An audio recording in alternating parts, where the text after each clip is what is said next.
मेरी जिंदगी में तुम नदी बन बहती रही, पत्थरों की चोट से कल कल कहती रही।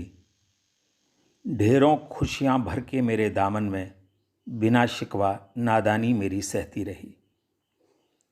27 अप्रैल 1995 हमारी शादी का दिन। 25 साल हो गए, विश्वास ही नहीं होता समय कितनी जल्दी बीत जाता है।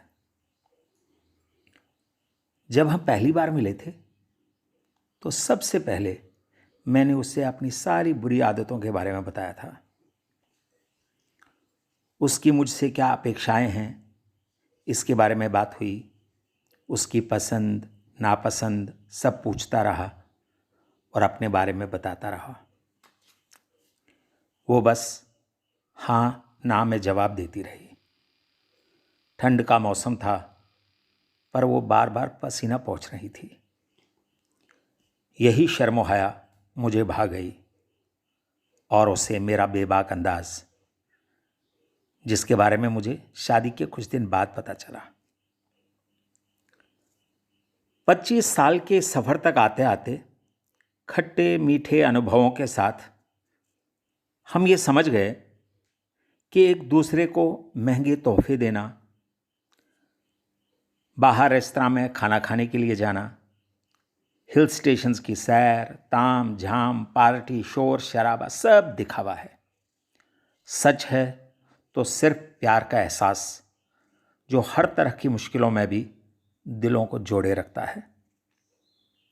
दुनिया में कोई व्यक्ति परफेक्ट नहीं होता, गलतियां सबसे हो जाती हैं, मगर हमने एक दूसरे की गलतियों को नज़रअंदाज किया। ऐसा नहीं है कि हमें नोकझोंक नहीं होती, मगर उस नोकझोंक में जो प्यार छिपा होता है वो केवल हम दोनों ही समझ सकते हैं, कोई तीसरा नहीं। हम में चाहे कितने ऐब हों, हमने एक दूसरे से कभी कुछ नहीं छिपाया। शायद एक दूसरे के प्रति इसी ईमानदारी ने हमारे रिश्ते को मजबूती दी है। कोरोना वायरस के चलते हम पिछले कुछ समय से घर से बाहर नहीं गए।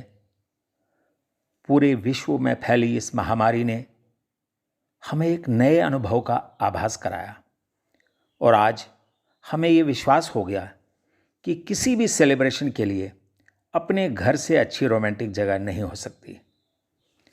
आज के दिन मैं ईश्वर से बस इतना मांगना चाहता हूं, जीवन की अंतिम सांस तक तुम्हारा साथ रहे, हर सुख दुख में तुम्हारा हाथ मेरे हाथ में रहे, क्योंकि तुम्हारे होने से ही घर में खुशियों का वास है और चाहे नोक झोंक ही हो आपस में, उसमें भी प्यार का एहसास है।